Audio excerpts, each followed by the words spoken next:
Olá, sou Marcos Tavares, autor do método de contenção física de pacientes em crise, Health Security.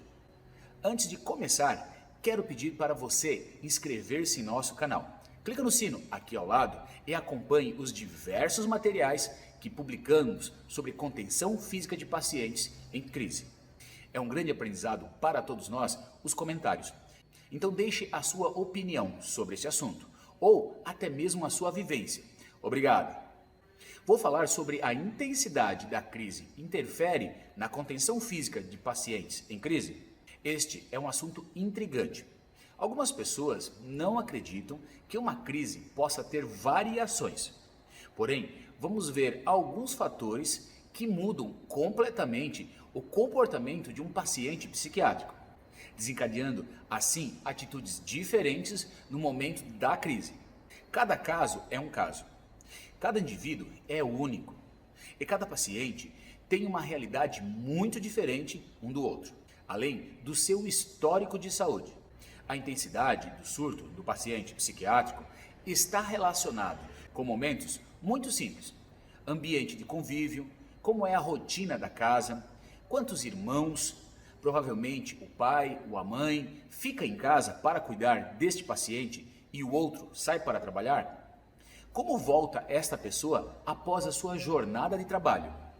E como ela lida após um dia de trabalho e, ao chegar em casa, precisa ajudar a cuidar do seu filho ou filha com necessidades especiais? Como os irmãos tratam esta criança com transtorno? Como eles interagem? Como eles fazem as tarefas escolares em casa, podendo às vezes o irmão com necessidades especiais atrapalhar o estudo desses irmãos? Como a mãe dá atenção a todos? Como é a vida diária quanto a família tem 2 filhos com necessidades especiais? O acesso a terapias e assistência médica. Como a família conduz este paciente para as terapias? Este paciente vai quantas vezes no fonoaudiólogo, nos terapeutas ocupacionais, nos médicos psiquiátricos, psicopedagogos, fisioterapeutas, psicólogos? Como que é a agenda da família para levar esta criança com necessidades especiais em mais de 1, 2, 3 ou 4 terapeutas no mesmo dia? A família tem recursos para levar este paciente de carro ou de ônibus? Se leva a criança de ônibus, como ela reage frente a um transporte público lotado? O excesso de estímulos visuais e auditivos incomoda essa criança ou adolescente? Como este paciente lida com uma agenda estressante do seu tratamento? Os grupos de convivência além da família. Como que é o comportamento deste paciente frente aos amigos, aos terapeutas e às pessoas que o cercam? Como é o convívio na escola com os professores e as demais crianças? Esta criança ou adolescente participa de algum tratamento ou fica em casa o dia todo? Alguém da família o estimula para o seu desenvolvimento? Como ele reage após passar por um dia inteiro com a mesma pessoa no mesmo espaço? Isso o incomoda? Quais as atividades que este paciente mais se identifica? Quais os alimentos que ele mais gosta e quais ele se recusa a comer? Como a família o ensina a se alimentar de forma saudável? Um possível conforto que possibilita uma qualidade de vida é possível? Quais as atividades que ele mais se identifica? Dependendo do transtorno mental, como este paciente reage frente a novos desafios e aprendizados, dependendo do seu grau de comprometimento, ele fica muito incômodo. Alguns programas de televisão o deixam mais agitado ou mais calmo. Enfim, existem inúmeros fatores que podemos observar e analisar e como isso interfere no comportamento deste paciente e a forma como isso pode deixá-lo bem mais tranquilo ou muito irritado. Em muitos casos, a contenção física é necessária. Quanto mais conhecimento e nos envolvermos com as atividades do paciente, mais propriedades temos para o manejo verbal, construindo assim um laço de respeito e entendimento deste paciente, administrando desta forma a crise através de uma conversa terapêutica, trazendo para a realidade e ajudando a entender e, sim, isso mesmo, ao meio que ele convive, esse entendimento com o que o cerca. A intensidade da crise faz toda a diferença na abordagem do paciente psiquiátrico. E não para por aí. Acredito que é um doar-se da família para buscar entender e compreender as necessidades deste paciente, sendo criança, adolescente ou adulto. Devo ressaltar que o cenário aonde ocorrem as crises e também as pessoas envolvidas tem tudo a ver com as características da contenção física do paciente psiquiátrico. Quando o paciente entra em crise, em casa, por exemplo, alguns fatores o deixam mais tranquilo ou podem piorar o seu quadro, deixando assim ele mais tranquilo novamente ou mais agitado. Dependendo do relacionamento que o paciente tem com os seus familiares, como está o progresso com o seu tratamento, se é uma criança ou adolescente ou adulto, como ele é tratado pela família durante o dia e nos momentos de confusão mental e agitação psicomotora, como que é este relacionamento? O convívio com a família e, dependendo do seu relacionamento familiar, as crises podem ser bem tranquilas ou quase nunca acontecer e muitas delas podem ser resolvidas com o manejo verbal, na maioria dos casos, mas em alguns momentos pode ser que seja necessário realizar uma contenção física. Branda, simples, mas se houver uma indiferença com alguém da família, pode ser que esse paciente se mostre muito agressivo. Em alguns casos, o próprio paciente consegue identificar alguns sintomas que lhe antecedem uma crise e consegue pedir ajuda aos seus familiares. Mas lembrando que isso não ocorre em todos os casos. Nas clínicas, o cenário muda um pouco. O contexto da intensidade da crise e a sua forma. Podemos iniciar pela recepção. Na sala de espera, já se conhece casos de criança ou adolescentes que naquele dia não estava bem, ou ele chegou agitado por causa de um trânsito difícil naquele momento e, decorrente a isso, o paciente ficou agitado. Em alguns casos, os pais conseguiram conversar e com isso acalmar esta criança. Em outro caso, foi preciso que o pai da criança realizasse a contenção, pois a criança estava jogando tudo em sua volta no chão. Em um outro caso ocorrido, a família, a recepcionista e outros profissionais precisaram conter o adolescente que começou a agredir a sua mãe na recepção, por ela não atender o seu pedido naquele momento. As atividades de reabilitação podem gerar nas crianças e adolescentes um comportamento irritado por não ter gostado de algo proposto pelo terapeuta ou pelo comportamento de negação, raiva, por não aceitar uma observação e por não saber lidar com isso.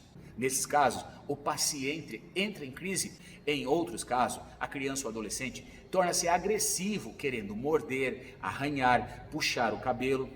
Há casos que durante a agitação psicomotora, a criança começa a se mexer, a se debater muito. E ao mexer muito a cabeça, se o terapeuta estiver muito perto, naquele momento, pode levar uma cabeçada. Um parâmetro que deve se levar em consideração é o local, o ambiente e o seu mobiliário. As crianças em surto têm o hábito de derrubar, chutar materiais em sua volta. O mobiliário com cantos vivos e determinados materiais podem machucar o paciente durante a sua crise, pode machucar as pessoas perto que vão realizar a contenção ou até mesmo esta criança ou adolescente, no momento do surto, utilizar desses materiais para agredir as pessoas em sua volta. Os prontos-socorros são uma área propícia para o paciente entrar em surto. Vou lhe dizer por quê. Quando os pacientes chegam através dos socorristas, que atendem o chamado de uma família, dependendo do caso, este paciente passará por uma triagem. Irá esperar no meio de diversas pessoas que também estão esperando por um atendimento. Um local com inúmeros materiais que podem ser usados como objetos para agredir numa situação de um paciente violento, muitas conversas, às vezes o próprio calor, tudo isso pode contribuir para um quadro de crise. Também existem os casos onde o paciente chega contido na maca rígida. Neste caso, o paciente não oferece risco a ele ou aos demais. Todos os dois casos é determinante o tempo que se leva para que o paciente seja atendido. Isso pode ser um fator relevante para que este paciente entre em crise e também a intensidade da crise mude. Então, é importante que esses pacientes sejam atendidos o quanto antes. Nos quartos dos hospitais, a maioria dos casos, os pacientes já passaram por uma consulta médica. Estão medicados, estão sendo acompanhados por uma equipe de profissionais. Dependendo do estágio do paciente, até que se descubra qual medicamento é melhor para este paciente, alterações e crises podem ocorrer. Desta forma, o hospital precisa contar com uma equipe de contenção para atender uma simples agitação ou até mesmo surtos violentos. Pacientes com vícios, como o cigarro, que é mais comum, quando passam por algum procedimento cirúrgico e não pode fumar, acontecer que o paciente entre em crise e colocar sua saúde em risco. Este foi um caso que eu presenciei. Arrancou 3 vezes a sonda que estava inserida pelo seu canal da uretra, lesionando gravemente seu órgão genital. Paciente não era agressivo, porém precisou ficar contido durante toda a recuperação, sem contar o tempo a mais que o mesmo precisou ficar no leito do hospital para se recuperar da lesão que ele mesmo causou. Nas alas psiquiátricas dos hospitais, é uma rotina um pouco mais rigorosa, com atividades para os pacientes, medicações, alimentação e outros cuidados. A maioria dos pacientes segue um tratamento. Um caso ou outro do paciente em crise ocorre em menor frequência, como também é comum ocorrer um outro paciente entrar em crise desencadeado pela agitação de um outro paciente que veio entrar em surto. Nas escolas também não é diferente. A inclusão da criança com necessidade especial está começando a ser uma realidade, ainda um pouco longe. Está fazendo com que as escolas se estruturem com efetivos e treinamentos no seu quadro de profissionais e principalmente professores, para que possam auxiliar no ensino e, se preciso, no manejo verbal e a contenção física desta criança nos momentos de crise. Ainda muito precisa ser feito nas escolas. Muitos professores e coordenadores não sabem como agir com certos comportamentos de crianças com necessidades especiais. Os ambientes públicos e privados ainda não se adaptaram, mas não irá demorar muito para compreenderem que qualquer pessoa pode entrar numa crise psiquiátrica. Já houve casos de contenção física de pacientes em shoppings, terminais de ônibus, praças públicas e outros. Em alguns casos, profissionais da segurança trataram pacientes psiquiátricos como marginais, imobilizando pessoas com transtorno mental de forma truculenta, agressiva e com tratamento ofensivo e desumano. O desprezo ainda é grande. Muitos profissionais não sabem o que fazer e outros agem de forma primitiva e ignorante ao conter este paciente. Os atendimentos em ambientes externos, realizados por socorristas, é um cenário muito difícil. Em muitos casos, a equipe é acionada por um motivo, e ao chegar no local, verifica-se uma realidade totalmente diferente. Pacientes dependentes químicos, depressivos, violentos, por não estarem em um ambiente controlado e não terem um grupo de pessoas para conter este paciente, o auxílio, às vezes, de profissionais de segurança para que, em alguns casos, possam ajudar no momento da contenção, fazem com que a contenção física realizada por esse socorrista seja difícil e, em muitos casos, estressante. O paciente pode estar com objetos que podem ferir o socorrista e o seu colega. Nesses ambientes, a intensidade da crise do paciente pode ser a mais diversa possível. E a intensidade da crise do paciente também pode ser imprevisível. É importante que as classes que representam todos os profissionais que estão e poderão estar envolvidos na contenção física de pacientes em surto busquem formas de melhorar e atender esses pacientes. Há muito o que fazer.